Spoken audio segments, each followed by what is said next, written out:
I think I take exception to the fact that non-monogamous people have to say or put ethical or even consensual before the non-monogamous part of that.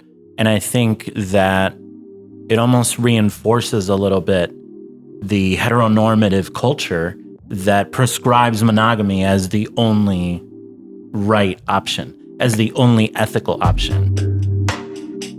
This is Glamorous and Polyamorous, a show about exploring polyamory and other forms of non-monogamy after religion. I'm Kelly Smith. And I'm Xavi Benjamin. So what are we talking about today? Well, we thought it would be cool to talk about some different terminology for polyamory.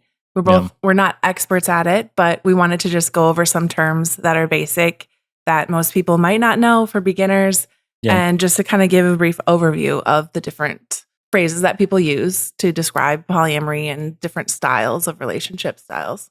Yeah, I think it's a good idea to get into terminology and kind of explain these terms. There are a lot of different terms.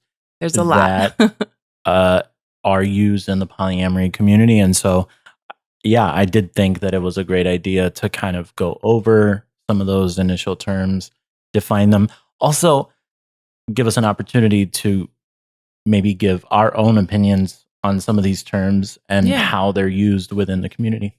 Yeah, I think it was a great idea. And again, we're not experts at it. Everyone can feel free to define it how they want to define it. So let's get right into it.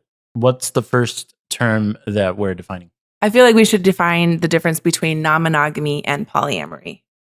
Okay. How would you define that? I mean, so the way that I look at it is that non-monogamy is the umbrella term, whereas polyamory falls under the non-monogamy umbrella. Because we've talked before that there are other forms of non-monogamy. I mean, it's in the description of the show, right? Yeah. So there are swingers, there are people in just an open relationship. We're going to go into some of these later in the show. But the umbrella is non-monogamy because you are not monogamous to just one partner. But polyamory is specific, like we said in the last episode, is specific to you wanting connections with multiple people, multiple emotional, loving connections. Right. Polyamory, if you go, the poly is one or more. Amory is, you think of more love. Right. More than one loving relationship. And that has so many different forms. There's also consensual versus ethical non-monogamy. What is the difference, in your opinion, between those two terms? Well, I feel like consensual means that everyone involved, all of the people in the relationship, consent to it. Yeah. Ethical, I guess, I don't really like that term either. And I feel like I know you don't either. Because it's like, it should be ethical, no matter what it is, if it's monogamous or polyamorous. If you're monogamous or non-monogamous. Well, and I think I take exception to the fact that non-monogamous people have to say or put ethical or even consensual before the non-monogamous part of that. And I think that it almost reinforces a little bit the heteronormative culture that prescribes monogamy as the only right option, as the only ethical option. Yeah. And I think that that's what that's my problem with specifically the ethical non-monogamy. I feel like consensual is fine. I like that better. But I think that ethical is weird because, again, I think it puts us who are people who practice non-monogamy in a position where we have to automatically justify what we do or who we are or the relationship style that we have by saying, oh, I'm non-monogamous, but don't worry, I do it ethically. Yeah, right. I know. Nobody in monogamy has to make that clarification. Right, exactly. And I think it's interesting to point out, like, our relationship started out monogamous. Yeah. And then it turned into non-monogamous relationship. And then it turned into a polyamory. So it kind of took different turns. But this is where we're at now. That's so true, because I think at first we didn't really know what we wanted yet. Yeah. That's true. It kind of started as non-monogamy and evolved into polyamory. Another thing that people talk about is open versus closed relationships. Right. What is your opinion on this term? I feel like open just means that one or more is free to seek other relationships. Okay. That is open. Yeah. I heard someone describe it once as like a door. The door is open. Okay. Then people are free to come in and out of the relationship. If it's closed, then everyone in that relationship that's involved is in a closed, and so they're all together. So by default, you would say then that monogamous people have a closed relationship because they're not by default interested in or available to entertain other kinds of connections. Yeah, I would agree with that. But you can be in a polyamorous relationship that's closed. Right. So it can go. And what does that look like? That could be any number of ways, but everyone involved that is intertwined in the relationship are not seeking additional partners. Right. Is a closed, could be a closed triad, closed polycule, where everyone is just not is good with the relationships that they have, and they're not seeking additional relationships. And I've heard that this is referred to as polyfidelity in some contexts, but I know that that's a term that we're going to come back to later. So maybe we can define that a little bit in the future. But again, with open versus closed relationship, I tend to feel like the technical definition of an open relationship is that people are open to connections outside of their partner, correct? But in practice, I feel like open relationship is usually people who are interested in having like sexual connections, but aren't interested in emotional ones necessarily. Yeah, what do you think? I would agree with that. I think that people who are open tend to just say, oh, we're open to additional sexual relationships, but we're not open to emotional connections. It's just kind of, we're here, but we're seeking out additional relationships. Oftentimes people in that who just say they're open tend to be, there's swingers in the swinger community, which means they're still together, but they're just open to more than one sexual connection. The cool thing is that you can be open or closed, and it's just like you just have to define it for yourselves. And sometimes that's still TBD, like to be determined.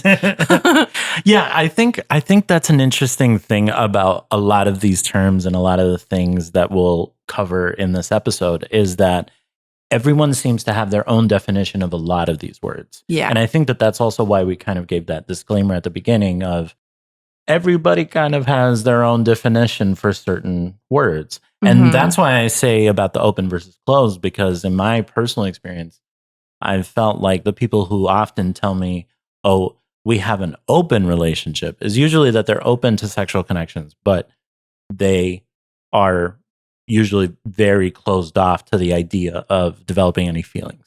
Right. Yeah, I found that to be true, that you just have to ask the other person that, what does this mean to you? What does this mean to you? Yeah. Because that's the only way. Then you both are on the same page. Like, okay, this is what it means to me. And you can explain it. Yeah. Then you both know. That's the way to go. Yeah. All right. Next on our list, I love that you put this in the outline. Any sexual orientation or background can be polyamorous. Yeah. And that's something that I think some people don't always understand. Either they think that it's a bunch of men who have a bunch of women partners, which is a very kind of hetero, still kind of vibe. Or there are some people who kind of think you have to be gay or bi to be polyamorous. Yeah, I feel like anyone from any background can be polyamorous, and any sexual orientation. You can be bi, you can be lesbian, you can be a gay person, you can be asexual, even celibate people, even pansexual. And I think that that's something important to bring up too, because one of our friends actually asked me about this as to whether polyamorous relationships include sex most of the time. And again, that's a very your mileage may vary kind of situation because if you are an asexual person, you exist, you're valid. And there are plenty of asexual people who are in polyamorous relationships, meaning that they have a very loving connection and deep emotional connection with somebody that just may not include sex. That doesn't mean that their relationship is any less valid. Right, exactly. There's gray sexual. There's so many different. I mean, I don't know if we want to define all of those terms, but there's so many different. Are you asking me like for real right now? I don't know. I think again, there are so many different terms that it would take us multiple parts to do all of these different terms. Right. I think our objective is to lay a little bit of a baseline for people so that they understand some of the basic terms of polyamory. Right. And some people don't always fit into that box of the definition of what that means. So you leave it open for everyone to define for themselves. The next term that we have here is couple. I wasn't really sure why this was on the outline. If y'all don't know what a couple is. No, I just put that on the outline because it usually one or more people. So you have to start somewhere. Yeah. But you can be solo poly. So it is a type of relationship. This is true. Yeah. So a person can be not single and be polyamorous. I don't see solo poly on this list, which means it's probably in part 2. Yeah. Okay. Yeah. Another term that we want to define is metamor. I've heard it also described as paramour, not the band. But a metamor is your partner's other partner, basically. Yeah. That one's kind of easy, right? Yeah. Your partner's partner is your meta. Yep. Metamor. Yeah. We've also got V's and hinges. So a V is when someone is dating 2 people but those 2 people have a partner in common. And that partner in common is usually called the hinge. Yeah. And that's a V, right? Exactly. Because these 2 partners on this side are not dating. Yes. But they're each dating. But they have a partner in common. Yeah, this central partner. And the central partner is the hinge. Is the hinge, yeah. I've been a hinge before. It was fun. Or a triad, if you think about it as you think about a hinge, a triad is 3 people that are all dating each other. Right. Also called a throuple. Right. Well, and in that situation, everyone's the hinge. Yeah. So that term can be used multiple times. Yeah. Yeah. Because I mean, I've heard people refer to thruples as that being really 4 relationships because you have each a relationship with each other and then the relationship as a whole. So. Yeah. Yeah. And I think when people think, oh, you're polyamorous, they automatically think, oh, you just want to be a threesome. You want to have a threesome or be in a throuple. Right. That's not always the case. So it's not just 3 people in a relationship. Yeah. There's also quads, 4 people all in a relationship. Right. Yeah. Or I would love to be in a quad. Oh, man. I know. That's the dream. It's the dream. But also a polycule would be more than 4 because usually 5 people. I mean, I would say polycule can actually be the name for however many partners you have. Yeah. I would call polycule as the general group of all these people are intertwined within a relationship somehow. Yeah. Don't necessarily have to all be dating each other. Right. But just involved with someone who is connected to each other. Right. And that's the thing. There can be people in your polycule that you don't even know about. But they've never met. Yeah. Exactly. They're technically in your polycule because they are dating a person that's dating a person that's dating a person that's dating. But that's your polycule. Yeah. One of the things that I loved about the original L Word was this theory that they had about the fact that like in the queer community, you can connect people who have slept with each other. We're all an interconnected web. And when I hear like the term like polycule, that's kind of what it makes me think. Like all of us polyamorous people are kind of interconnected in some interesting and weird way.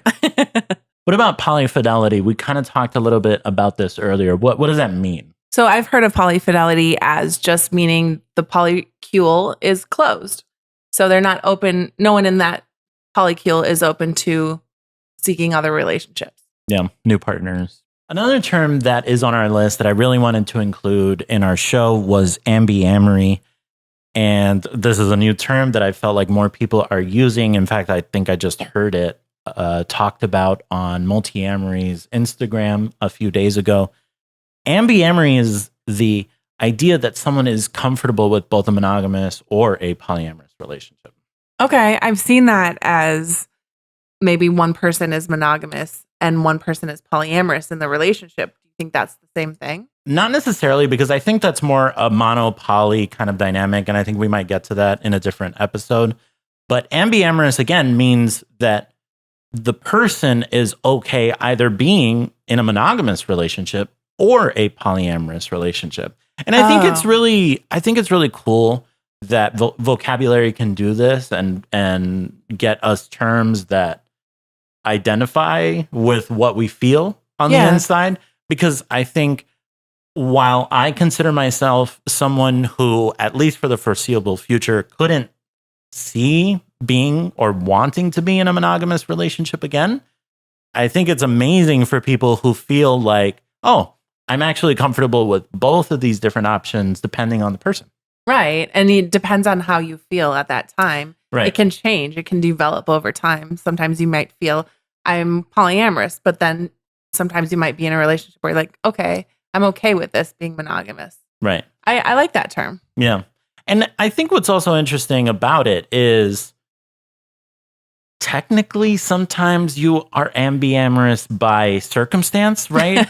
Because like I've said before, right now I don't have another partner other than you. That doesn't make me feel any less polyamorous, but by circumstance, we're kind of in a monogamous relationship right now between you and I. And so that's kind of interesting, right? And so I don't know if ambiamorous would technically apply to me in this situation, but I thought it was an interesting term that we should talk about at least. Yeah, definitely. I like that.